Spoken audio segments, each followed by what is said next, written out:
Bienvenue sur le podcast de Gills Records, je suis Guylaine Robin et nous allons parler ensemble de plein de sujets sur le marketing musical, sur l'industrie de la musique et vous aider à développer vos projets. Feel free. Bonjour Louis, je voulais te remercier d'être là pour le nouvel épisode du podcast du marketing musical des musiciens DI. Bienvenue. Bonjour. Bonjour, merci pour ton invitation.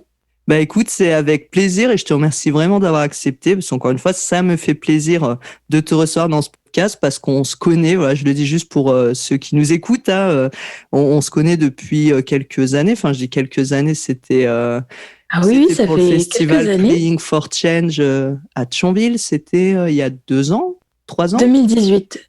Ouais, 2018. Ouais. Exact. Ça passe vite. Oui. Et depuis, dis donc que je continue à te suivre et tu as quand même un beau parcours et de toute façon, tu vas nous en parler un peu dans ce podcast. Alors, pour ceux qui te connaîtraient pas, est-ce que tu peux te présenter en quelques mots? Oui, alors je m'appelle Louise, mais mon nom de scène c'est Louise Elie. Je suis musicienne et donc je fais de la folk française. Et donc ce projet existe en tant que Louise Elie depuis 2018, avril 2018. Et voilà, sur scène, je suis accompagnée de ma guitare et de quelques percussions. Et ça reste de la chanson française assez épurée. Et voilà ce que je peux vous dire en petite présentation rapide. Ouais, tu fais que chansons françaises, hein. Oui, j'écris essentiellement en français. C'est bien, et c'est donc rare. je fais que de la composition, je fais plus de reprises. Parce qu'au tout début, tu faisais quelques reprises, le temps un peu peut-être d'étoffer ton répertoire. Oui, voilà, le temps de créer le projet, de savoir aussi ce que j'avais envie de chanter. Et donc, ouais, c'est depuis vraiment 2018 que je fais uniquement de la compo et que j'ai abandonné l'anglais. Oui. C'est important pour toi, ça, de rester au français? Et oui, je me suis rendu compte que je m'épanouissais plus en défendant ma langue simplement et même au niveau des textes, je suis simplement plus à l'aise quand j'écris en français puisque c'est ma langue maternelle et, euh, et j'aime bien aussi cette proximité en fait avec le public grâce à la langue en fait, c'est plus facile pour moi de les faire chanter, etc. Grâce à cette langue. Donc oui, ça reste quelque chose de très important pour moi. Et la folk aussi en français, c'est pas forcément courant et j'ai vraiment envie de développer ça. C'est vrai. Et c'est vrai, tu vois, que j'avais pas envisagé ça de ce côté-là, en fait, de faire chanter le public. C'est vrai qu'en français, c'est plus pratique. Oui, c'est vrai. Le yaourt fonctionne aussi, mais voilà, j'aime bien qu'il soit investi dans les textes aussi. Je trouve ça plutôt chouette. Alors, moi, je te connais un peu, donc, comme on l'a dit, et du coup, tu t'es présentée donc comme Louise Elie sous ton nom d'artiste. Pourquoi ce nom? Bah, moi, je le sais, mais les auditeurs le savent pas forcément.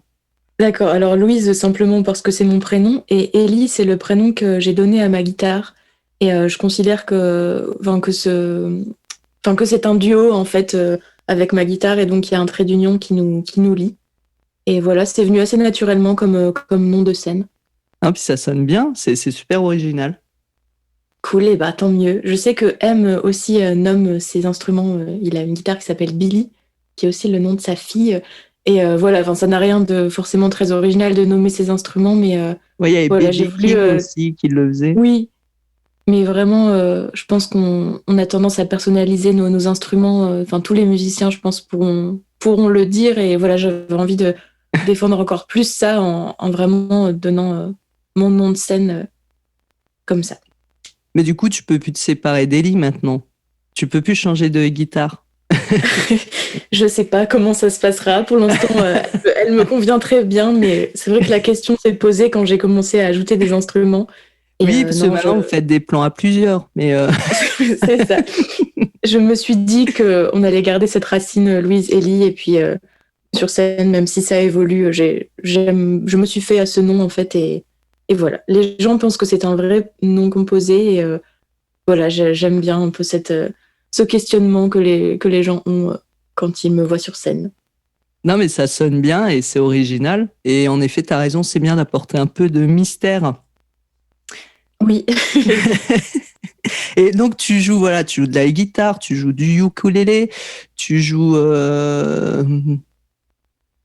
Je joue des percussions aussi sur scène. J'ai quelques petites percussions accrochées aux chaussures. Je fais un peu d'harmonica aussi. Ah voilà, c'est ça, Et je me rappelais que j'avais vu une vidéo avec un oui, c'est harmonica. ça. Du kazoo aussi. Je sais pas si c'est nécessaire d'en parler, mais. Et sinon, je fais aussi de l'accordéon, mais sur scène pour l'instant non, mais c'est en cours de réflexion.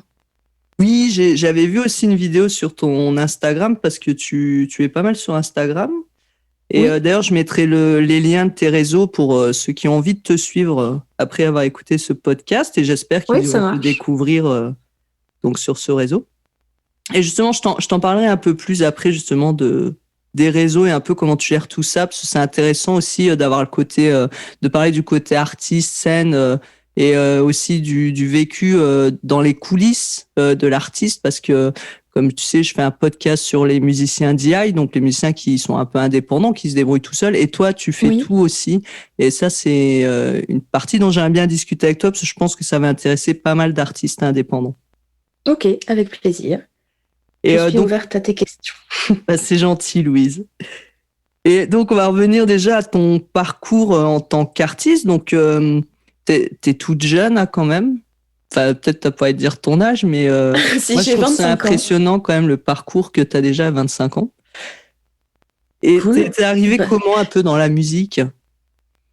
alors j'ai commencé la musique à l'âge de 10 ans, donc en école primaire. Donc justement avec l'accordéon, c'est un professeur de l'école de musique de Saint-Dizier à l'époque qui était venu présenter cet instrument aux écoles. C'était une démarche qui se faisait assez régulièrement. Et j'ai adoré l'accordéon. Et donc pour mes 10 ans, j'ai pu être inscrite à l'école de musique, donc enfin au conservatoire de Saint-Dizier. Et donc j'ai fait partie de ce conservatoire pendant 10 ans. Et voilà, vers le collège, j'ai commencé un peu à apprendre la guitare en autodidacte. Et puis progressivement, j'ai eu envie de me mettre au chant. Et voilà, enfin, tout s'est enchaîné après, mais vraiment la base, c'était l'accordéon. Et quand j'ai eu 18 ans, avec deux amis, j'ai créé un groupe de folk, enfin de pop folk, qui s'appelait Les Bagatelles. Et donc là, vraiment, enfin, j'ai défendu vraiment ce que je voulais en fait sur scène et j'étais plus dans le cadre école de musique à partir de mes 18 ans. C'était tes premières scènes artistiquement? Oui, bah, on peut compter quand même celle de l'école de musique où on a souvent quand même des auditions en public. Mais oui, avec les bagatelles, c'était plutôt des scènes avec des gens qu'on connaissait absolument pas, plutôt des fêtes de village ou voilà, des endroits où il y a vraiment beaucoup de monde d'un coup et souvent des gens qu'on connaît pas du tout. Donc ouais, c'est mon expérience de scène, elle date vraiment de cette époque-là, de ce groupe de musique qui a duré donc pendant 5 ans. 5 ans. C'est bien. C'est un peu comme un mariage, je dis toujours, il y a des étapes, C'est 3 ans, vrai. 5 ans, 7 ans. Et si tu regardes les groupes, en général, ils se séparent toujours à peu près au bout des 5 ans, 7 ans. Oui, bah voilà, on a tenu 5 ans et moi progressivement je sentais le besoin d'être en solo et de défendre mes textes parce que avec ce groupe on était plus dans la reprise. On a essayé un peu de faire des compos sur les 2 dernières années, mais voilà, c'était pas forcément ce que j'avais envie de défendre et j'ai beaucoup grandi avec ce groupe, mais j'ai ressenti ouais, le besoin de me retrouver seule sur scène et voilà, de savoir vraiment ce que j'avais envie de dire seule parce que je trouve enfin, on n'est pas vraiment, on se dévoile pas de la même façon en fait en groupe et en solo. Mm. Et j'avais envie de vraiment cette idée d'être enfin, de rencontre frontale avec le public en fait et de pas pouvoir discuter avec les musiciens sur scène ou d'avoir ces regards complices, etc. Là, ça m'a vraiment façonné d'être en solo parce que tu joues avec le public parce que en fait, t'es vraiment seul face à eux. Et voilà, c'est cet aspect-là que j'ai aimé dans le solo. Et ça te faisait pas peur de te retrouver seul comme ça face au public? Si, mais je pense que ça reste un stress différent en fait, même en groupe, hein, j'étais quand même stressée, j'avais un peu cette peur, mais c'est quelque chose enfin, ça nourrit vraiment, je trouve, ce genre de stress-là et justement de savoir que tu vas être pendant 1 heure seul face à des gens que tu connais pas et que tu vas devoir essayer de partager enfin, et ce qu'ils reçoivent bien aussi le message que tu as envie de leur donner. Et je trouve que c'est un challenge vraiment chouette. Et voilà, ça fait du coup depuis 2018 que je fais ça de cette façon.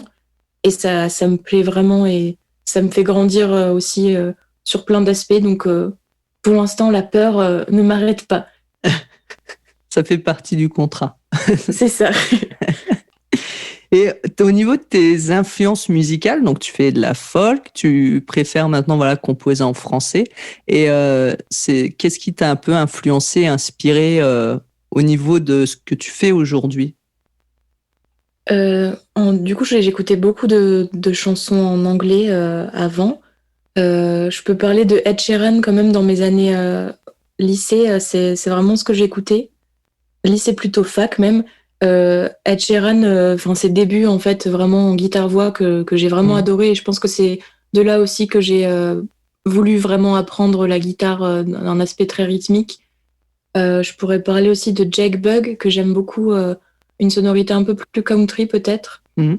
Et sinon, dans les chanteurs, chanteuses françaises, j'aime beaucoup Gaëtan Roussel par rapport au texte et Renan Luce aussi, vraiment par rapport au texte, les histoires qui sont racontées à travers ces chansons. C'est des artistes comme ça qui m'ont donné envie d'écrire en français et, et voilà, de défendre un texte à la façon d'une histoire qui se déroule, ce que je retrouvais pas forcément en anglais puisque je comprenais pas toujours ce qui se disait. Oui, et puis des fois, il vaut mieux pas comprendre en fait ce qu'ils chantent. Oui, mais c'est tellement mélodieux comme langue que je crois enfin en tout cas de mon point de vue de française, en fait, j'entends plus le côté mélodique que vraiment le poids des mots. Et du coup, c'est pour ça que maintenant j'écoute un peu plus de français. Voilà. Non, c'est intéressant. Du coup, le côté folk, ça vient plutôt de tout ce qui est anglo-saxon. Et le côté composé en français, ça vient plus voilà d'artistes qui sont pas forcément dans le folk, mais qui ont des textes voilà qui te touchent ou qui ont un sens pour toi, quoi. Oui, c'est ça. D'accord. C'est super intéressant du coup ce mélange et ce qui donne Louise Elie. Donc j'en profite pour faire un petit aparté, vous dire, vous qui écoutez en ce moment ce podcast, moi je vous conseille vivement d'aller écouter justement ce joyeux mélange de chansons, surtout que tu as quand même des textes qui sont, je trouve, très travaillés pour une jeune artiste. Enfin, ce que je veux dire, c'est qu'aujourd'hui la chanson française qu'on entend beaucoup à la radio est pas forcément très développée au niveau de la langue française. Et je trouve que tu travailles beaucoup au niveau même des métaphores. T'as quand même des textes qui sont à un autre niveau. Merci déjà pour cette remarque. J'aime beaucoup en fait l'idée d'écrire des chansons qui soient pas tout de suite, qu'on puisse pas tout de suite déceler le sens et que justement l'interprétation du public puisse être assez libre. Et c'est pour ça en fait que j'utilise pas mal d'images, de métaphores, etc. C'est justement pour livrer des indices et voilà, dire ce que j'ai envie de dire, mais que ça puisse être interprété de différentes manières et être peut-être, pardon, ça se,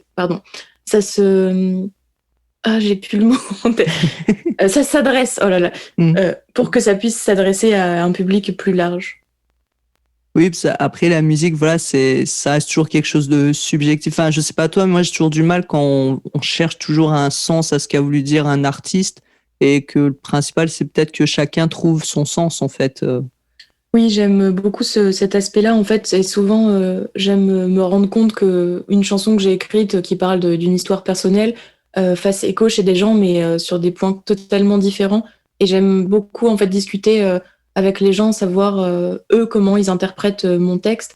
Et moi, ça me permet aussi de vraiment d'ouvrir le champ des interprétations et voilà, ça me nourrit aussi d'une façon cool en fait de pouvoir écrire un texte mais qui résonne de différentes façons. Et ça, je le retrouve pas forcément quand j'écoute des chansons où il y a peut-être des prénoms ou des lieux très précis ou des choses très ancrées dans le temps. Voilà, j'ai un peu de mal moi à me projeter dans ce genre de chansons. Non, je vois ce que tu veux dire. Et du coup, au niveau de tes influences, de ta musique et par rapport à tes textes, je me demandais si au niveau de la littérature ou de la poésie, il y a des choses qui t'inspiraient justement par rapport à la construction, voilà, quand même d'une certaine qualité que tu avais.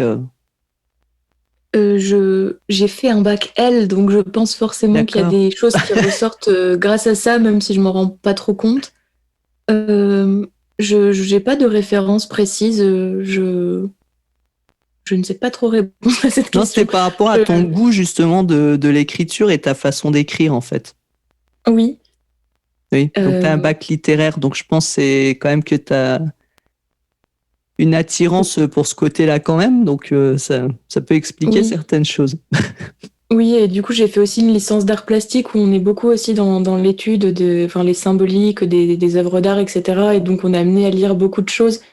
Et cette idée des métaphores, etc., dont on parlait un peu avant, je pense que ça vient aussi de cette formation-là on devait un peu réfléchir souvent à ce qu'on faisait, tel dessin, qu'est-ce qu'il peut symboliser, etc. Et du coup, je pense que voilà, enfin, c'est tout un maillage qui fait que mes chansons sont ce qu'elles sont. C'est que j'aime bien ne pas m'arrêter juste à un mot et un symbole, mais vraiment élargir tout ça. Voilà. Ouais, c'est bien. Non, mais c'est bien comme ça, on a une vision sans encore t'écouter pour ceux qui te connaissent pas encore et que je conseille d'aller écouter, mais ça donne une vision déjà un peu du personnage, de ta musique et je trouve que c'est vraiment intéressant parce que ça montre, voilà, comme je te disais tout à l'heure, ta singularité aussi et ce qui est important chez les artistes, c'est aussi pour se détacher un peu du reste, c'est d'avoir une singularité, mais qui est naturelle. Enfin, tu l'as pas forcé, c'est toi, c'est comme ça, c'est tes influences et ça a construit Louise Zélie que tu es aujourd'hui, quoi. Et Oui, qui va encore évoluer forcément parce qu'on évolue toujours au fur et à mesure de nos vies, mais voilà, les bases de Louise Zélie sont là. très bien. Les fondations sont faites. Euh, voilà, tu nous parlais que tu as fait donc un bac L, tu as fait une licence en spectacle.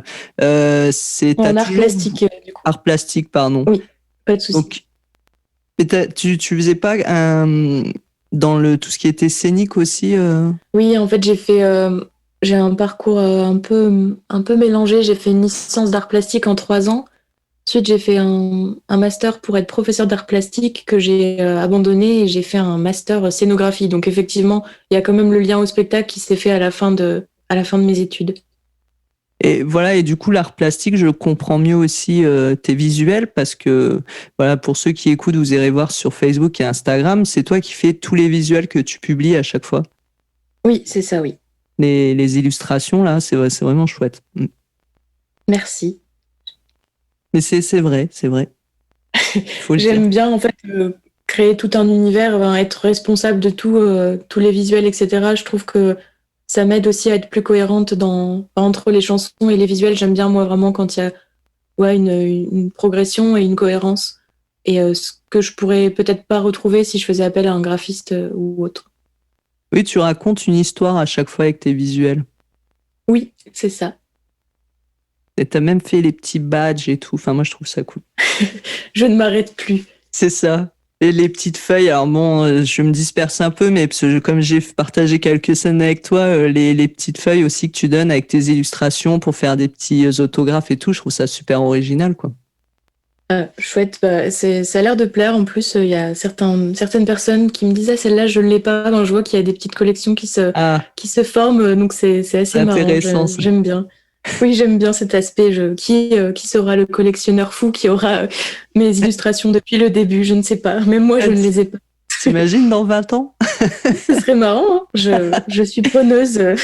On va vendre les illustrations aux enchères en collection.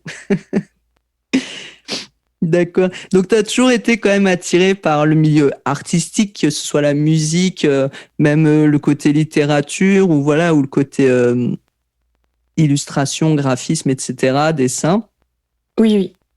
Et donc, naturellement, bah voilà, tu faisais de la musique à côté, tu as démarré très jeune, donc je pense que ça c'est un petit peu le parcours de pas mal d'artistes vers les 10 ans de démarrer aussi à côté comme ça la musique.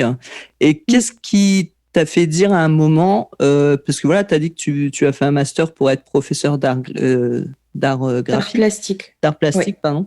Qu'est-ce qui a fait un moment que tu t'es dit non, maintenant là, je vais monter sur scène toute seule et je vais défendre ma musique. Et c'est ça que je veux faire et c'est tout. Euh, En fait, du coup, après le bac, je suis partie en fac d'art plastique sans trop savoir ce que je voulais faire.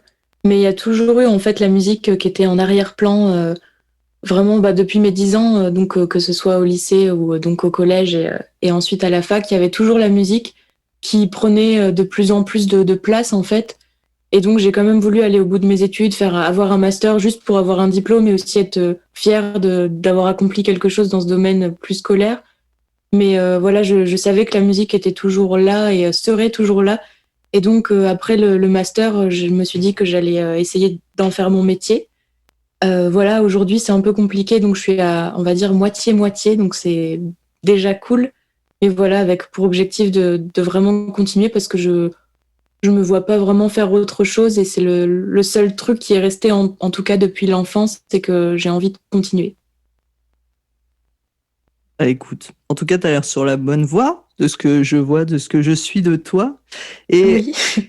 on va enchaîner un peu justement sur le sujet voilà, de la musique et de ta carrière un peu solo qui démarre, on va dire, qui démarre, même si tu as déjà bien démarré. Mais c'est, ce qui est intéressant, c'est que tu gères tout toute seule. Oui.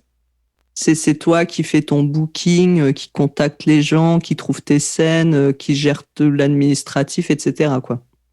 Oui, alors ça, enfin, je pense que cette démarche-là, elle a ses limites, mais en tout cas, aujourd'hui, enfin, c'est encore gérable pour moi, donc on va peut-être pas parler de 2020, on peut parler des 2 ans passés plutôt, parce que là, c'est un peu compliqué de se projeter sur quoi que ce soit. Ouais. Mais en fait, ça peut être mal vu, en fait, le fait de simplement envoyer des mails moi-même à des salles de spectacle ou à justement enfin, des programmateurs, etc. Mmh. Mais j'ai pu voir que cette forme de culot fonctionnait en fait enfin, sur certaines personnalités et voilà, j'ai fait des belles scènes quand même grâce à ça et je pense simplement que peut-être ça me faisait sortir du lot dans le sens où j'avais pas de manager, etc. Et j'expliquais juste qui j'étais et ce que j'avais envie de faire et voilà, je suis très heureuse qu'il y ait certaines personnes qui m'aient fait confiance. Alors, Et tu donc, peux nous dire un petit peu, parce que moi je connais le parcours, mais t'as fait quand même pas mal de premières parties et de belles scènes. Est-ce que tu peux nous en parler un peu? oui, alors, ouais, depuis, enfin, en 2019, je me suis dit que j'avais envie de faire des premières parties et donc j'ai démarché directement les salles de spectacle, etc. Et j'ai pu donc faire la première partie de Gaëtan Roussel, c'était à la Laiterie de Strasbourg. Et en fait, j'ai dit une bêtise, c'était plutôt en 2018. En Ça fait, passe vite. simplement, oui, ça passe vraiment vite. Je sais pas trop comment ça s'est fait, mais ça s'est fait. Et donc, une fois que tu as fait la première partie de Gaëtan Roussel, forcément, peut-être qu'on te fait un peu plus confiance pour d'autres premières parties. Du coup, j'ai pu faire aussi la première partie de Nash, de Benabar, dans le cadre d'un festival. De Tété aussi, c'est le plus récent. Du coup, c'était en février 2020, Tété. Mhm. Voilà, en fait, je pense que ça fait vraiment boule de neige, en fait, quand les programmateurs voient qu'ils peuvent te faire confiance sur une date. Forcément, enfin, je pense que ça, ils parlent entre eux peut-être, ils Mhm. entendent parler de moi ou pas. Enfin, en fait, je continue toujours d'envoyer des mails. Ça m'arrête pas en fait. Le fait d'avoir fait une première partie, moi j'ai vraiment mon projet, c'est de me rattacher à un artiste et pouvoir faire ses premières parties sur toute une tournée. Et Mhm. c'est très compliqué enfin, de trouver cette personne qui te fait vraiment confiance pour toute une tournée. Donc voilà, pour l'instant, je me suis dit que le fait d'essayer d'ouvrir des scènes de grands artistes un peu au hasard, qui reste quand même assez cohérent avec ce que j'aime. Voilà, je me dis que c'est une solution pour avancer et c'est chouette aussi au niveau du public vraiment d'être reçu dans ce T'avais fait cadre-là parce que Sohan aussi. ah oui c'est vrai, Sohan c'était chez Paulette. Ouais. Voilà, j'aime bien aussi le côté nouveau, enfin le public te connaît pas du tout et du coup je trouve que enfin, c'est encore plus chouette vraiment d'être dans une rencontre totale des deux côtés.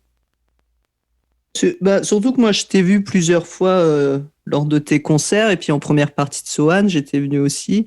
Et Oui, c'est vrai que ce qui est assez impressionnant, c'est que tu as des chansons qui sont construites. Alors, je sais pas justement si tu fais exprès de construire tes chansons de cette façon, mais tu as vraiment des parties pour faire chanter le public et ils réagissent assez positivement et facilement. Enfin, tu as aussi une manière d'amener les choses qui fait qu'ils vont chanter avec toi. Parce que voilà, c'est l'interaction avec son public, c'est quand même important. Même si tu connais pas les gens, tu arrives à les amener parce que tu pourrais le faire et puis que ça fonctionne pas. Oui. En fait, ça s'est créé progressivement ce set-là avec des parties où les gens chantent avec moi. Et je me suis rendu compte que j'avais besoin en fait de ça, d'entendre les gens chanter. Et c'est trop cool parce qu'ils sont réactifs rapidement. Et je pense que c'est aussi dû au fait que je sois seule sur scène. Genre, je pense que ce lien-là est pas toujours évident quand tu as un gros groupe de 5 personnes. C'est peut-être un peu plus dur à établir un lien. Là, je suis vraiment voilà, face à eux et je leur dis voilà, ce serait cool que vous chantiez et j'aime bien aussi simplement laisser le choix et je crois que c'est ce choix-là qui fait que les gens chantent. C'est un peu voilà, c'est pas j'ai besoin que vous chantiez, c'est si ça vous dit, ce serait vraiment cool et en général, c'est vraiment cool.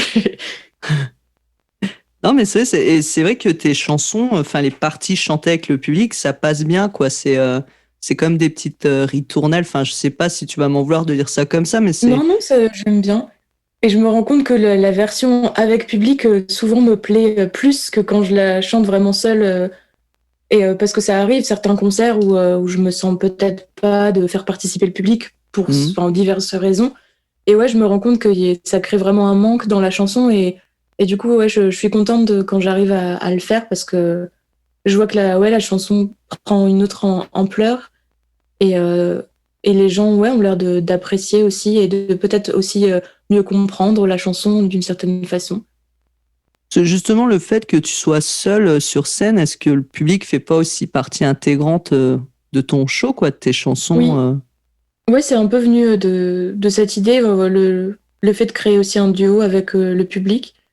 Et ouais, parce que souvent dans mes chansons, j'aime bien faire des questions-réponses. Ils chantent pas forcément la même chose que moi. Et ouais, j'aime vraiment bien ce côté-là de créer un duo un peu éphémère avec des voix cool. Et ouais, on peut dire que c'est un duo. Oui. Non, mais enfin, moi, quand je te vois en live, c'est un peu comme ça que je l'ai ressenti parce que on voit vraiment la communion avec le public. Et, et c'est vraiment, on a l'impression un peu d'un moment très intime aussi, même si c'est dans une grande salle, où on est limite autour d'un feu de bois ensemble et puis on chante, quoi. Ouais, oui, c'est vrai. J'aime beaucoup ces ambiances-là.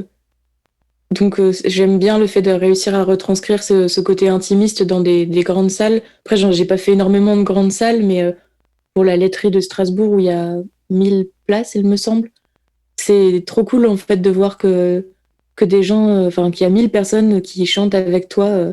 Qui Je trouve ça écoute. vraiment, c'est Ouais. hyper prenant. Et le fait aussi qu'ils découvrent la chanson en même temps qu'ils la chantent, ça apporte une dimension euh, un peu improbable aussi, même pour eux, je pense. Et ouais, j'adore cet aspect-là. Non, c'est sympa. Et au niveau justement de la scénographie, parce qu'en plus tu as fait quand même des études dedans. Et moi, je Oui, me rappelle d'une scène que j'ai partagée avec toi où tu étais très dans le détail. Et c'est très bien, hein, parce que moi, des fois, je fais un peu trop les choses à l'arrache. Mais voilà, toi, tu étais très impliqué pour dire non, moi, si les gens ils viennent me voir, je veux vraiment que la scène, elle soit sympa, qu'ils passent un bon moment. Et ça passe aussi par l'environnement, l'ambiance, les lumières. Et c'est qu'on jouait dans c'était à la une péniche. péniche un peu boîte de nuit où c'était les seules lumières qu'il y avait, c'était des choses qui clignotaient un peu partout, donc C'est ça allait ça. pas trop. Bah, C'est en fait, les aléas, mais c'est vrai, j'ai ce point de vue aussi de spectateur, du coup, enfin, des choses qui me dérangent, par exemple, les stromboscopes, j'ai un peu de mal avec ça sur certaines scènes. C'est un exemple, mais je me dis que j'ai envie que la musique reste quand même la chose la plus importante. Et moi, j'arrive pas à me concentrer sur des paroles quand il y a un stromboscope sur la tête du chanteur, je peux pas. Et, euh, et du coup, je pense que c'est venu un peu de là. Et après, j'essaie de me canaliser sur certaines choses. Je me dis, bon, c'est pas grave s'il y a ça. Mais quand je vois que c'est possible d'un peu améliorer la scène, j'aime bien le faire. Et après, je suis pas contre le fait de jouer dans des bars et des lieux un peu atypiques. Enfin, j'aime vraiment bien. Mais voilà, j'essaie de créer un petit univers, en tout cas autour de moi, et ce que les gens voient, qui soit assez cool enfin, et sympa à regarder. Mais c'est pour ça que je mets le doigt un peu sur cette particularité-là, c'est parce qu'honnêtement, je pense que c'est très important ta façon de faire, parce que c'est ce qui permet aussi de faire des scènes plus importantes, parce que tu as un Oui, côté quand même plus sérieux, tu as investi, tu t'inquiètes de ton public et de ce qu'ils vont voir et écouter, et par rapport à des groupes qu'on peut voir comme ça qui vont jouer dans des bars, c'est pas péjoratif de jouer dans des bars, moi je joue dans plein de bars, mais qui vont pas forcément faire attention à l'esthétique aussi haute que la musique. Tu vois, c'est ce qui permet aussi, je pense, de se détacher du lot et qu'il y en a un qui avance un peu plus et pas l'autre. Et toi, sur scène, tu oui, as vraiment en plus une ambiance lumineuse que tu as créée. oui. Si tu Ouais, j'ai peux un petit nous en caisson. parler un peu. Ouais, alors au niveau de la scénographie, pour l'instant, c'est assez light, mais je travaille sur une scéno un peu plus importante. Donc j'ai un caisson lumineux là simplement avec écrit mon nom, un petit caisson que j'ai fait, mais ça crée déjà un espace en fait, ça délimite un espace sur scène et j'aime bien par des petits éléments comme ça pouvoir faire ça. Et je reviens sur ce que tu disais par rapport au groupe qui était plus habitué au bar peut-être. J'aime bien moi l'idée d'être adaptable en fait et de que ce soit n'importe où, que cette petite scéno puisse être transportée et puisse pouvoir recréer le même univers, peu importe le lieu où tu joues. Et c'est ce que Mhm. j'essaie de faire. Bon, avec ce caisson pour l'instant, ça reste voilà très rudimentaire, mais avec l'idée de faire grandir un peu cette scénographie et vraiment ouais pouvoir déplacer cet univers, peu importe si on joue dans une cave de bar ou dans un zénith. Même si je crois que le Zénith, il faudra voir un peu plus grand quand même. Oui, c'est comme voilà un petit décor, comme si tu faisais une pièce de théâtre ou autre et que ton décor te suivait un peu partout. Ouais, c'est ça. Et tu as même ta guirlande lumineuse autour de la tête. Oui, du coup, ça c'est venu parce que je cherchais une tenue de scène. J'aime bien quand même les gens qui ont des tenues de scène, mais j'avais pas envie d'avoir cet inconvénient d'avoir tout le temps le même habit. Et en fait, j'ai trouvé cette parade d'avoir une guirlande lumineuse qui a l'air de plaire. Et j'aime bien aussi l'idée de pouvoir l'enlever juste après être montée sur scène et redevenir juste Louise. Certaines fois, les gens ne me reconnaissent pas quand je descends de scène et j'aime bien cette idée-là. Voilà, j'aime bien aussi ce que ça représente. Voilà, l'idée de l'auréole aussi, peut-être il y a des gens qui m'ont demandé si c'était une auréole. Voilà, et visuellement, je trouve que ça marche bien. Non, mais voilà, c'est encore un côté original déjà avec ta musique et tes influences que tu as pu construire. Et aussi, pardon, je m'étouffe. Et aussi avec ce côté justement de la scénographie et l'image aussi que tu renvoies, voilà, en plus de la musique, quoi. C'est vraiment quelque chose de travaillé. Oui, et ben je suis contente que ça se remarque. Et voilà, j'aime bien essayer de partir de choses très simples qui finalement créent ce petit univers que j'essaie de défendre au mieux. Et oui, et je pense que c'est vraiment important parce que quand un public vient écouter un artiste, ben, ça fait partie de ce qu'il va retenir en disant ah, c'est sympa, elle avait une guirlande autour de la tête. Enfin, moi, je sais que la première fois qu'on t'a vu jouer, tout le monde a dit voilà, c'est sympa, sa scénographie, le petit caisson lumineux, la guirlande autour de la tête, c'est original, tu vois. Donc, c'est un plus avec la musique quand même. Oui, et ben, tant mieux. Voilà, je dissocie pas vraiment moi la musique de toutes ces petites choses visuelles. J'aime bien que ce soit un tout. Donc c'est chouette si c'est ce qu'on retient aussi. Et donc, tu es toute seule sur scène, tu joues avec tes percussions au pied. Tu joues avec une stompbox Oui. et t'as pas envie aujourd'hui d'avoir quelques musiciens qui t'accompagnent? Ben, j'y réfléchis en fait. On en parlera peut-être un peu après, mais j'ai enregistré un album cet été. Et Non, donc c'était avec pas prévu d'en parler. Non, je rigole. je, et bah tant pis. je rigole, je Du rigole. coup, enfin, j'ai fait quelques arrangements et oui, effectivement, je pense que là, quand je vais revenir sur scène, je vais les entendre dans ma tête ces arrangements. Et du coup, j'y réfléchis un peu, mais pour l'instant, c'est pas prévu daté, mais c'est quand même dans ma tête. Eh ben, écoute, on va enchaîner, on va parler déjà de ton album, déjà du premier album. Tu as sorti un premier album en 2018, si je dis pas de bêtises. C'était 2019, du coup, c'était 2019, début ouais, c'était 2019. exact, c'était le 7 janvier 2019 et du coup, c'était pas un album, enfin, c'était un EP. Donc, c'est entre le single et l'album, c'était un CD de 6 titres qui s'appelle Là où commence l'oubli. Et donc, c'était vraiment mon premier projet enregistré avec Louise Elie. Et, euh, et du coup, ça a bien fonctionné. Les gens ont été plutôt contents d'avoir ce CD. Et, voilà, j'ai tourné avec pendant presque 2 ans où les gens, à la fin des concerts, venaient l'acheter. Et j'aimais bien cet aspect de pouvoir donner quelque chose à la fin d'un concert. En fait, c'est chouette, je trouve, de pouvoir repartir, en fait, quand il y a un concert qui nous a plu, de pouvoir simplement repartir avec le CD. Et voilà, donc c'était un projet autoproduit. Du coup, tu l'avais autoproduit, tu avais fait une campagne de crowdfunding, si je dis pas de bêtises. Oui, j'avais fait un crowdfunding qui l'a financé au un tiers, et le reste, c'était de ma poche. Et j'ai bossé avec un musicien qui s'appelle Guillaume Crété. Donc voilà, on a enregistré ça simplement dans un petit studio. Voilà, c'était vraiment avec les moyens du bord. Et je suis contente d'avoir pu mener ce projet, voilà, vraiment seul, enfin, si je puis dire, donc enfin, en duo avec Guillaume. Mhm. Et ouais, les gens ont été assez réceptifs. Et du coup, c'était des chansons que je jouais déjà sur scène. En fait, quand ce CD est sorti, ces chansons, je les jouais déjà depuis quelques mois. Voilà, donc c'était une façon de figer un peu dans le temps ce début de projet, parce que voilà, il est sorti début 2019, donc ça faisait un peu moins d'un an que je tournais. Et il est encore disponible? Alors, il est sur Deezer, et sinon, il m'en reste encore quelques-uns.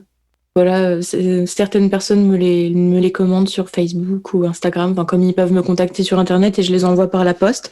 Mais D'accord. voilà, il reste sur Deezer jusqu'à je ne sais pas quand. Je vais le laisser un petit peu encore, je pense. Et alors, bon, ça, tu vas me dire si tu veux en parler ou pas, mais au début, tu vendais j'ai bien aimé en fait ce que tu avais mis en place, ton idée. Tu avais vendu au début ton CD à prix fixe, un prix qu'on retrouve à peu près en général, enfin, dans les concerts d'artistes émergents. Et Ouais. après, tu as changé ta pratique de vente. Oui. Alors, du coup, pendant quelques mois, je l'ai vendu à 6 euros, en fait, avec 1 euro symbolique par chanson. J'aimais bien cette idée. Et une fois que j'étais rentrée dans mes frais et que, voilà, que pour moi, le CD, il était. Enfin, il avait eu en tout cas sa vie que je considérais OK par rapport. Enfin, sur le plan financier. Et je me suis dit que le mettre à prix libre, ça pouvait être chouette aussi. Et donc, ouais, j'ai fait peut-être un an et demi avec un prix libre. Donc, simplement l'annoncer pendant le concert que voilà, j'ai un CD et si vous avez envie de vous le procurer, bah, donnez-moi ce que vous voulez. Et souvent, voilà, enfin, la balance se fait vraiment bien en fait. Certaines personnes donnent beaucoup, d'autres donnent un peu moins, mais voilà, il y a plus cette idée de rentrer dans mes frais. Et voilà, je trouve que ça élargit un peu aussi les possibilités pour le public. Et j'aime bien cette démarche-là. Donc je pense la refaire pour mon album. Mais c'est vrai que c'est vraiment une bonne démarche parce que on le voit en général sur des sites comme Bandcamp où les gens Oui, vont vendre un album et les gens donnent ce qu'ils veulent. Mais c'est vrai que moi, alors peut-être que d'autres le font, hein, je dis pas que tu es la seule à faire, mais moi, des artistes que je connais, tu es la première que j'ai vue faire cette démarche en fait. En live, quoi, en concert physique, tac. oui, ok. Hmm. Après, voilà, Enfin, c'est un peu compliqué aussi certaines fois hein, financièrement parce qu'un album, ça coûte vraiment cher à produire, Hmm. etc. Et voilà, c'est pas toujours possible, mais moi, à partir du moment où c'est possible, j'aime bien le faire. Et voilà, tu parlais tout à l'heure des badges. J'aime bien aussi, en fait, simplement que les gens repartent avec quelque chose, peu importe ce que c'est, mais voilà, qui donne de l'argent ou pas. En fait, j'aime bien cette idée qu'ils repartent avec un truc. Donc, Donc voilà, je ne compte pas trop après les concerts en général. C'est un peu libre pour tout le monde. Et donc, tu as ton prochain album là qui sort bientôt. Oui, là, ça devient vraiment concret et je suis très contente. C'est sûr que ça n'a pas dû être évident cette année pour l'enregistrer et le mettre en route. Oui, il y a eu quelques petits coups de frein, mais finalement, je suis contente de ces coups de frein qui m'ont permis de composer un peu plus et enfin, vraiment de travailler à fond sur ce que j'avais envie de mettre sur cet album. Et donc, j'ai pu l'enregistrer au mois d'août. Et cet album, il est un peu différent du premier EP parce que en fait, j'ai pu enregistrer ce 12 titres grâce à un tremplin que j'ai remporté en mai 2019. C'est un tremplin qui s'appelle le Jukebox, qui est organisé par le journal de la Haute-Marne, pardon. Donc, je suis originaire de Haute-Marne, c'est pour ça que j'ai pu y participer. Et en fait, le prix de ce tremplin, c'est 5 000 € en studio au château de Faverolles. Ah, sympa, hein. Ouais, c'est vraiment trop bien. J'aurais pas du tout pu faire un album sans ce tremplin-là, donc c'est vraiment trop cool. Et donc, on l'a enregistré au mois d'août. Et je pense qu'il sortira au printemps. Mais ce que je peux vous dire, c'est que le 15 décembre, le premier single sort. Voilà. Donc, j'ai très hâte. Bah, en plus, bon, j'ose pas trop te poser de questions dessus, parce qu'a priori, il y a des petites surprises et tout, donc tu vas pas pouvoir forcément en parler. Si, vas-y, je m'arrêterai si je ne peux pas répondre à tout. Mais en fait, je me suis rendu compte que créer de l'attente chez les gens faisait qu'ils étaient beaucoup plus impliqués après. Du coup, j'aime bien semer des petits indices comme ça. Et moi, ça me permet aussi de libérer quelques trucs parce que c'est dur de garder un projet soit du début à la fin. Et j'aime bien semer des petites choses. Alors, je peux semer des choses sur ton podcast. Non, alors, je sais plus si tu l'as dit ou pas, tu m'excuseras, mais est-ce qu'il va y avoir il y a d'autres musiciens sur l'album là? Oui, alors la base, ça reste Ellie et moi. Mais j'ai pu faire un petit featuring avec Liara, qui est un groupe de Metz, que je pense tu connais. Oui, je connais, oui. Voilà, donc on a pu sur un titre être ensemble et je suis très contente de ce titre. Et pour donner un indice, c'est une chanson qui était déjà sur mon EP, mais que j'ai voulu réarranger avec un groupe donc pour cet album. Et il y a un deuxième musicien qui est aussi le même que pour le premier EP, c'est Guillaume Crété, donc, qui a fait la basse sur Là où commence l'oubli. Et donc là, il est venu faire le lien en mettant des petites lignes de basse par-ci par-là sur certaines chansons. Voilà. D'accord. Et il y aura donc, nous combien de sommes titres? quatre musiciens avec des petites surprises. Et il y aura 12 titres. 12 titres. C'est un vrai album, mon plus gros projet, je crois, jusqu'ici. Bah après, avec un beau prix comme ça, c'est vrai qu'il faut en profiter. Oui, vraiment, je n'aurais pas osé rêver cet album-là sans ce prix, donc je suis super contente qu'on m'ait fait confiance. Et tu vas le sortir du coup en physique et en digital aussi? Oui, je vais faire les deux. Et pour la version physique, en fait, je suis dans la création là d'un livret de paroles illustrées. Tu parlais des illustrations que je poste tout à l'heure. Et donc, j'ai fait plein d'illustrations qui illustrent donc chaque chanson. Et voilà, j'ai vraiment eu envie de me faire plaisir et de créer vraiment un petit livre, un petit objet. Donc, ça ira vraiment avec l'album et j'essaie de trouver une petite parade pour pour que les gens qui m'écoutent sur Internet puissent aussi avoir une part de ce travail-là. Je suis en train de réfléchir à un système. Du coup, j'avais suivi un peu la conception du futur album et je trouvais ça sympa. Tu avais demandé sur Instagram, en fait, à ton public quelles chansons ils souhaitaient voir sur l'album. Parce que tu joues beaucoup de compos en live qui sont pas forcément sur le premier EP. Oui. Et du oui, coup, je trouvais sympa de les faire participer à ça. Oui, c'est comme je te disais tout à l'heure, le fait de semer des petits indices, ça permet de les impliquer, mais le fait de faire participer aussi les gens, parce que voilà, l'album, il va s'adresser aux gens qui ont envie de l'écouter. Et vu que sur scène, je joue souvent en fait mes nouvelles compos, j'attends pas qu'elles soient forcément finies pour les jouer. Enfin, j'aime bien avoir ce retour très direct. Et du coup, il y a souvent des gens qui me disent «Ah, j'ai trop aimé cette chanson», etc. Et donc là, j'ai juste eu envie d'avoir un retour avant de moi choisir les chansons. Et c'était souvent les mêmes qui revenaient, donc Donc je suis assez contente de voir qu'on est un peu sur la même longueur d'onde avec les gens qui m'écoutent. T'as pas eu de surprise ou des chansons, tu t'es dit, tiens, la chanson là, moi, je trouve qu'elle est pas aboutie, et finalement, t'as eu des demandes. Non, ça va. C'était assez cohérent il y a eu des arrangements en plus après avec l'album, donc quand on a enregistré, donc non, j'étais plutôt contente simplement d'avoir des réponses déjà, c'est cool. Et les réponses m'ont plu. Et justement, au niveau des réseaux sociaux, donc tu es beaucoup sur Instagram, un peu moins sur Facebook et encore moins sur YouTube. Donc moi, en fait, ça m'intéressait de savoir par rapport au public que tu as aujourd'hui, comment tu vois l'utilisation des réseaux sociaux dans la carrière un peu d'un artiste et comment tu arrives à gérer ça. Bon, alors je pense que c'est devenu indispensable. Moi, j'ai mis beaucoup de temps à me mettre sur les réseaux. Voilà, depuis que je fais de la guitare, j'aurais largement pu faire plein de vidéos, surtout que quand j'étais au lycée, etc., c'était beaucoup défendu, en fait, le fait d'avoir une page Facebook et de mettre ce qu'on faisait. Moi, j'ai mis vraiment du temps avant de me créer une page d'artiste. Donc, voilà, j'ai mis du temps à accepter le fait que mon image devait être sur les réseaux pour exister, en fait. Enfin, si on veut avoir, je trouve qu'aujourd'hui, si on veut vraiment avoir du public et simplement que les gens soient informés, ça devient nécessaire, même si je suis pas forcément pour.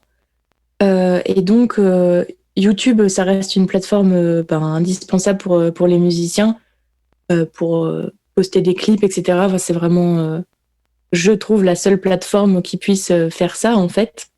Et ce qui est chouette aussi, c'est que tous les artistes, que tu sois voilà, indépendant ou super produit, t'es sur YouTube, en fait. Mm. Après, sur Facebook, je trouve qu'on est plus dans le lien local. Je me rends compte que les gens qui me suivent sur Facebook, enfin la plupart, en fait, c'est des gens que forcément je vais voir en concert à un moment ou à un autre parce que je trouve qu'il y a cette proximité, en tout cas. Sur ma page Facebook, ça se passe comme ça. Et Instagram, je vois ça d'une façon un peu plus large, notamment avec les hashtags qui permettent aux gens qui ne te connaissent pas du tout de tomber sur ton profil comme ça. Et j'aime bien aussi sur Instagram le système de story qui permet justement de semer les petits indices dont je parlais tout à l'heure. Voilà, qui permettent simplement de rappeler aux gens que tu es en train de faire un projet et que bientôt ils pourront le découvrir, etc. Enfin, j'aime bien cette façon de faire du teasing assez simple en fait en 15 secondes et voilà. Surtout que tu as tes visuels, tes illustrations que tu crées, tu as des belles photos aussi sur Instagram, et c'est vrai qu'Instagram, pour ça, c'est quand même bien. Oui, c'est chouette. Après, voilà, ça reste un réseau social, donc j'essaie de prendre de la distance face à ça. Et voilà, moi, ce qui m'importe le plus, c'est comment ça se passe en concert, bien sûr. Mais bon, là, aujourd'hui, plus que jamais, les réseaux, ça nous aide quand même un peu à maintenir le cap et à partager des choses, puisqu'on ne peut pas le faire en vrai. Et justement, je voulais te demander comment tu vis, toi, actuellement, cette année qui est assez difficile pour le milieu du spectacle et de la culture, parce que tu avais quand même beaucoup de dates de prévues dans ton planning en début d'année. Et, Ouais. et du coup, bon, tu vas pas me dire que tu le vis super bien, mais comment du coup tu t'es réadapté, comment tu arrives à garder le lien avec ton public? Déjà, j'ai eu de la chance, j'ai pu faire des concerts vraiment jusque mars. Et là, au moment du déconfinement, reconfinement, les quelques mois de partielle liberté qu'on a eu, j'ai pu vraiment faire beaucoup de concerts. Donc, j'ai eu beaucoup de chance pour ces périodes-là. Effectivement, ça reste compliqué parce que la plupart des musiciens font de la musique pour la partager en live. Et du coup, ça met vraiment un coup au moral. Voilà, c'est un peu bateau de dire ça, mais ouais, vraiment, je pense c'est compliqué vraiment pour les artistes aujourd'hui. Après, moi, j'ai du mal avec l'idée de faire des lives sur Instagram et tout ça, ou sur Facebook. Enfin, j'ai du mal avec l'idée d'être derrière mon ordinateur et d'avoir des gens qui m'écrivent en même temps. Donc, pour l'instant, j'ai pas fait ça. Donc, le lien, je le garde avec le public. J'essaie de le garder en continuant de composer, même si je partage pas tout. Et voilà, et en fait, pour me préparer au mieux à la reprise qui, j'espère, existera. Et Oui. le fait de préparer l'album aussi, ça me permet vraiment d'avancer et de voir que ce temps sans concert, c'est pas un temps mort parce que on peut vraiment être dans la création à fond. Mhm. Donc c'est un point plutôt positif, même si voilà, ça fait quand même longtemps là, et donc ça va peut-être être un peu fatigant à la longue. Oui. Est-ce que t'as pas aussi un peu... Enfin, il y a l'excitation de retrouver le public et en même temps la peur peut-être de retrouver la scène quand ça fait un moment qu'on n'est plus dessus. Ben, j'ai eu cette crainte du coup entre mars et juillet, donc on n'a pas pu faire de concert, et en juillet j'ai pu en refaire quelques-uns, et ouais, j'avais un peu cette crainte là quand même de plus savoir. C'est un peu bête, mais je pense qu'on a beaucoup été dans ce cas-là. Et en fait, je pense que c'est des choses qui reviennent, et autant nous que le public, on a trop envie en fait que ça se produise. Alors, je pense que ça se fera naturellement, et il y aura toujours ce petit stress, mais qui est cool comme stress. Moi, je m'inquiète plus quand je stresse pas. En fait, c'est pas, pour moi, c'est pas normal. Donc non, pour l'instant, ça va. Pour le moment, tu Surtout que là, stresses, pour le donc coup, ça va. oui, ça va. J'ai même pas de date prévue. Donc, pour l'instant, le stress, il est même pas Ouais. encore là. Après, je veux pas être pessimiste, mais j'ai l'impression qu'il sera pas avant juillet 2021 et pour les festivals, voire 2022, mais Oui, on peut-être pas essaie les de... festivals locaux, je sais pas. Ouais, moi j'essaye d'arrêter de tirer des plans, et je me dis, Ouais. ben, on se laisse un peu porter et on fait ce qu'on peut, et voilà, on verra bien. Et justement, tu dis c'est une période finalement où qui permet de se pencher sur d'autres choses dont tu n'as pas forcément le temps de faire quand tu es tout le temps un peu sur scène à droite à gauche. Moi, il y a un aspect aussi avec toi dont je voulais parler, c'était le temps de travail de l'instrument. Parce que il me semble, par rapport à ce que je connais de toi, que tu es quelqu'un quand même d'un peu perfectionniste et travailleuse. Euh, Enfin, je vois avec la guitare, ton évolution aussi depuis 2018, ta Ouais. façon de jouer, la rythmique. Donc, t'es gauchère, donc c'est avec la main gauche. Ton jeu, Oui. nous, à la main droite pour les droitiers, mais toi, ton jeu aussi avec le pouce et toi, la main gauche. Enfin, t'as une façon de jouer où t'as beaucoup travaillé ton instrument. Et je trouve Oui. ça intéressant parce que beaucoup de musiciens indépendants euh, oublient aussi quand ils voient les artistes que derrière, il y a quand même du boulot, quoi. Oui, c'est vrai. Après, ça, c'est un peu inconscient. Enfin, c'est devenu pour moi un travail euh, normal, parce que c'est toujours le cas. En fait, ça arrive tous les jours que je prenne ma guitare pendant 1 heure sans m'en rendre compte. Ouais, c'est une Enfin, sans me rendre routine compte que que ça. tu t'es créée. Oui, c'est ça. Enfin, je le vois plus vraiment comme le fait de travailler, mais même si c'est du travail, hein, mais enfin, Mm. du coup, c'est quelque chose qui me plaît, et j'aime bien rechercher des nouvelles choses et de nouvelles façons de jouer. Et du coup, ça va avec le fait de composer. En fait, souvent, quand j'ai des nouvelles manières de jouer, je compose en même temps. Du coup, c'est un petit maillage qui se fait. Et donc, j'ai pas vraiment l'impression de travailler. J'ai plus l'impression de travailler quand je fais l'aspect administratif, etc. Oui, L'aspect musical, pour l'instant, moi, ça me plaît toujours autant. Et j'ai vraiment pas l'impression que c'est du travail. bon, ça va. Après, le travail peut être un plaisir aussi, hein, c'est pas Oui, oui, bien forcément. sûr. Mais, On mais a c'est vrai que ce côté c'est. négatif du travail. Oui, tu vois pas ça, c'est pas lourd, quoi. C'est pas. Oui. Tu le subis pas. Non, ça va. Je ne le ferai pas sinon. Et justement, je voulais te demander, toi, au niveau de ton statut en tant qu'artiste aujourd'hui, Oui. est-ce que tu es sous le régime de l'intermittence? Est-ce que tu as un autre statut? Enfin, de quelle façon tu avais envie de te positionner en tant qu'artiste par rapport à ce côté administratif? Eh ben, pour l'instant, je n'ai pas le statut d'intermittent et je le recherche pas, mais peut-être que il va s'offrir à moi au fil des années. Là, vu que ça fait seulement 2 ans que je défends mes chansons, etc., j'avais peur de me lancer dans l'intermittence en ayant ce stress de pas avoir suffisamment de dates, et j'avais pas non plus envie de faire des dates enfin, hors de mon projet, en fait, parce que voilà, pour l'intermittence, il y a beaucoup de choses possibles, en fait, et ça, c'est chouette. Mais voilà, j'avais vraiment envie de me focaliser sur ce projet-là de composition chanson française. Donc, je suis pas du tout intermittente. Je fais quelques ateliers pour enfants où j'ai un statut d'auto-entrepreneur pour ça. Mhm. Et voilà, pour le reste des concerts, c'est des embauches et le guzo également. Ouais, les Voilà. cachets pour ceux qui connaissent pas, voilà, le Guzo, c'est l'organisateur du concert, du spectacle, en fait, qui vous fait un genre de bulletin de salaire, en fait, où vous allez être salarié. Oui, c'est ça. Mais j'ai fini ma phrase comme si j'allais la continuer. Oui, je me suis dit, qu'est-ce que ça va être? Voilà, c'est exactement ça.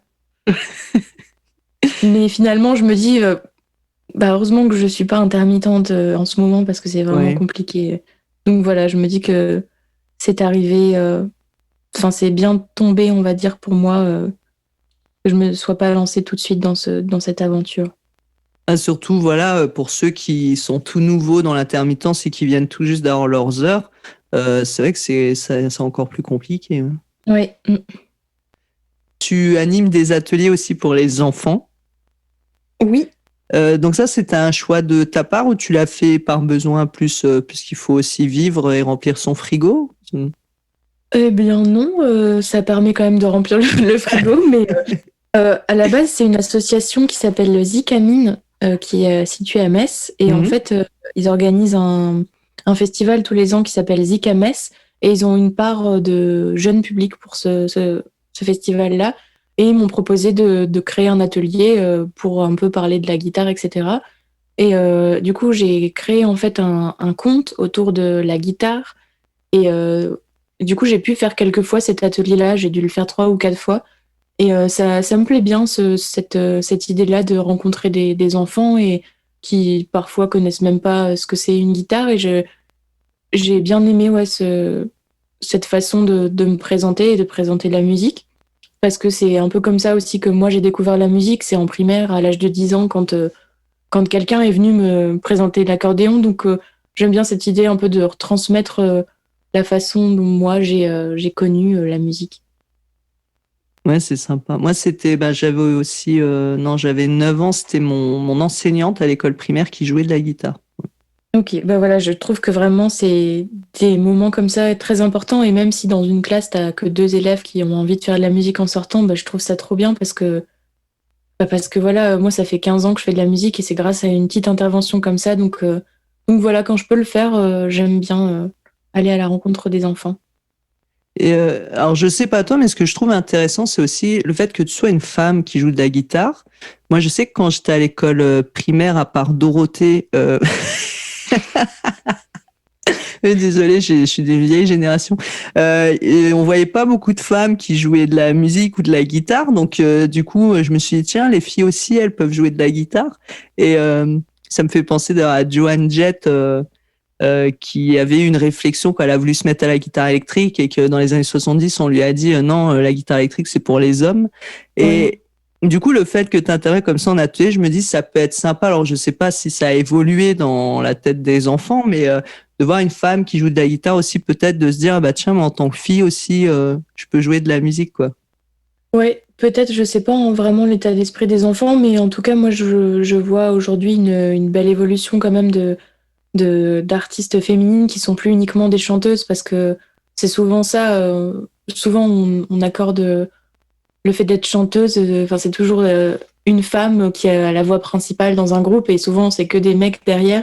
Et là, je trouve que ce truc-là, il est en train de changer, notamment avec des artistes comme Pomme ou Clara Luciani qui jouent aussi et qui s'accompagnent. Et j'aime bien, cette évolution-là. Et du coup, j'espère que les enfants ont déjà ça en tête, en fait, ont déjà le fait que autant les femmes que les hommes puissent chanter ou faire de la guitare ou de la batterie ou n'importe quoi. Parce que la batterie, on n'en voit pas souvent non plus. Pas tant, ouais. Mais c'est Alors, pour ça, l'exemple de Pomme, l'artiste française qui a pas mal décollé cette année, voilà, elle aussi, elle est accompagnée de deux filles sur scène et ça fait plaisir de voir des groupes un peu comme ça qui changent finalement. Et ça devrait être normal, en fait, tout devrait être normal. Oui. Mais bon, c'est en cours. Aussi qui a fait un clip. Ça m'avait étonné, dans son clip, il n'y avait que des femmes. Bassistes, guitaristes, batteuses, ouais. Je sais qu'il y a Jennifer aussi qui avait un groupe essentiellement féminin. Voilà, je vois que ça commence un peu à bouger et c'est vraiment chouette. Je suis contente de m'inscrire dans cette veine. Après, ce qui serait cool, c'est qu'il y ait plus de mélange aussi, parce que je trouve qu'après, ça fait un peu le stéréotype d'avoir qu'un groupe féminin, de dire oui, voilà, moi, je veux jouer sur le côté féminisme de la musique, et du coup, il faudrait qu'il y ait des hommes, des femmes. tout le monde. Et je me suis rendu compte de ça. En fait, il y a le tremplin Les Inuits du Printemps de Bourges. Quand tu t'inscris, ça demande si ton groupe il est féminin ou masculin.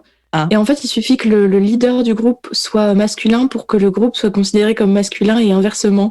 Et ça m'a vraiment posé question de me dire, ok, donc si il y a une chanteuse, ça devient un groupe féminin. Bah, je pense avoir bien compris. Hein, j'ai lu plusieurs fois et en fait, ils considèrent que si le leader est masculin, bah, bref, voilà. Et je me suis dit que ça soulève encore beaucoup de questions. Et c'est pourquoi? Parce qu'il y a les catégories féminines, masculines. Je sais pas. Moi, du coup, ça s'est arrêté là. Moi, je suis toute seule, donc il y a plus de questions qui se posent. Ta guitare, c'est une femme aussi. Enfin, c'est féminin. Oui. Exactement. Mais voilà, ouais, c'est vrai qu'il y a encore beaucoup de choses à déconstruire, je crois.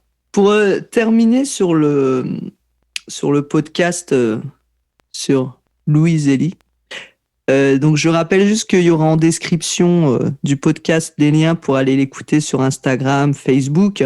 Et puis ben voilà, si vous voulez son prochain album, vous pourrez la suivre. Si vous voulez l'ancien album qui est encore disponible, dépêchez-vous parce qu'a priori il en reste plus beaucoup. Mais voilà, vous pourrez la contacter directement. En plus, elle est très sympa comme vous pouvez le voir et puis elle vous répondra. Louise, je voulais savoir ta vision, toi, le fait du coup, t'as fait pas mal de scènes, t'as fait des bars, t'as fait du plein air, t'as fait des petits festivals. Enfin, je dis des petits festivals, t'as fait des festivals. T'as fait des premières parties quand même dans des grandes salles. Hein. Tu dis bon, c'est pas les Zénith, mais c'est quand même des grandes salles que t'as fait. Ouais. Et justement, ta vision avec tous les différents artistes que t'as pu côtoyer, que ce soit au niveau, alors je dis amateur, professionnel, c'est plus dans le sens les artistes qui en font leur métier, qui sont payés, ceux qui sont pas forcément payés, et tout ce milieu de la musique et tous les gens que tu as pu rencontrer. C'est quoi ta vision, toi, aujourd'hui, de la musique actuelle quand on est un artiste indépendant comme ça?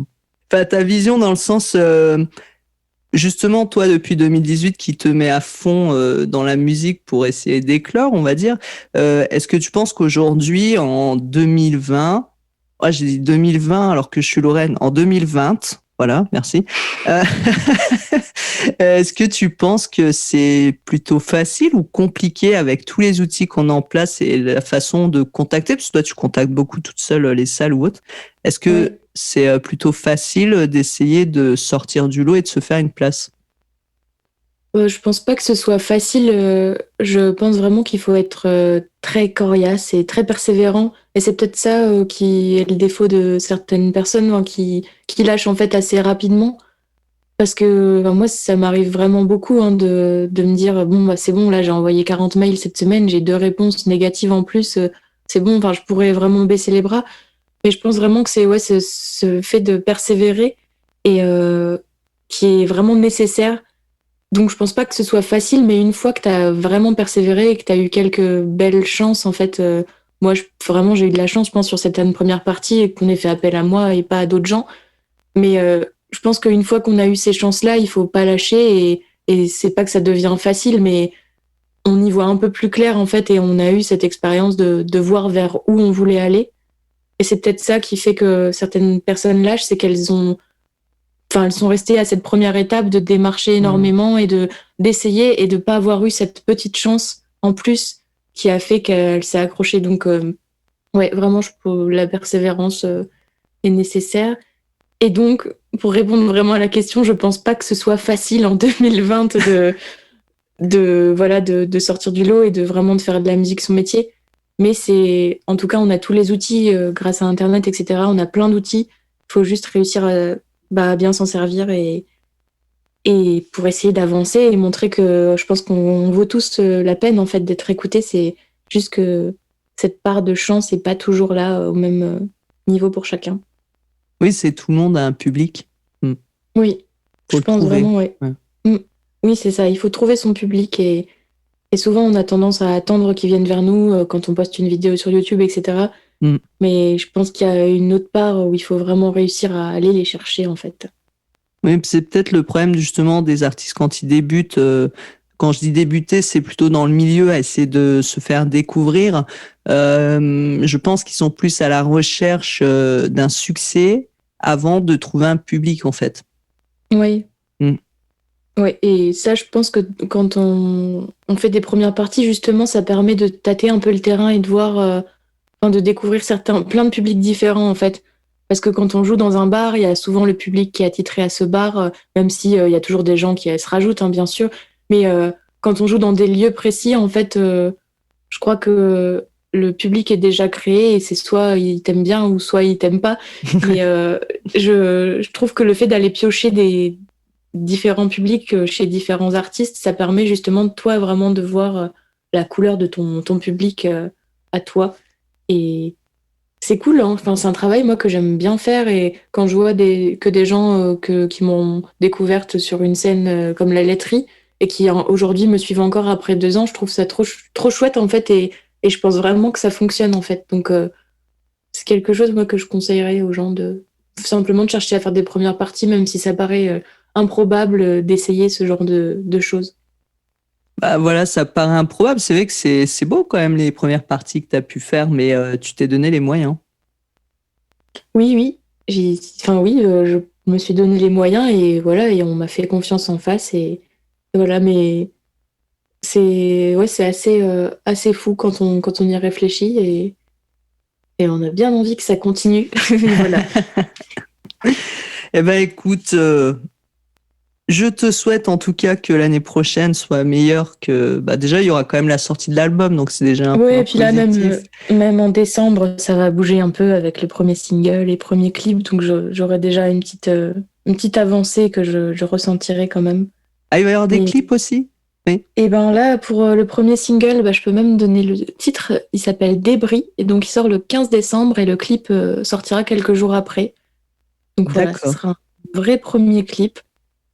Et voilà, la suite au printemps Un avec clip tout l'album. maison ou tourné... Un clip tourné, je suis sortie de ma zone de confort et voilà, j'espère que ça parlera à des gens.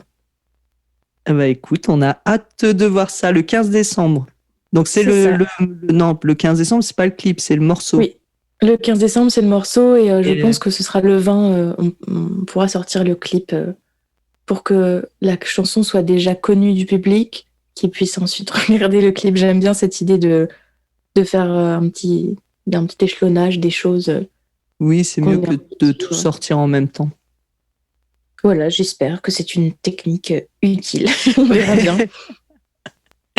Eh ben, écoute, Louise, en tout cas, je te remercie beaucoup d'avoir participé à ce podcast et de partager ton parcours enrichissant. Eh bien, merci à toi pour l'invitation et pour ce projet qui est vraiment cool. Voilà, ça aide beaucoup de gens à y voir plus clair dans ce domaine qui est un peu flou quand même. Bah Donc, écoute, merci à toi. on essaye. Bah bon courage en tout cas pour la suite et puis on va suivre de près alors pour la sortie du clip et du premier single. Super, merci beaucoup. À bientôt, Louise. À bientôt. Merci encore pour votre attention du jour. Si ce podcast vous a plu et que vous voulez en savoir plus sur le marketing musical et les actualités du music business, n'hésitez pas à vous inscrire à la petite news des musiciens d'EI dans la description pour recevoir chaque lundi à 10h un mail inspirant, motivant, plein de conseils, d'astuces et de méthodes pour développer votre projet musical.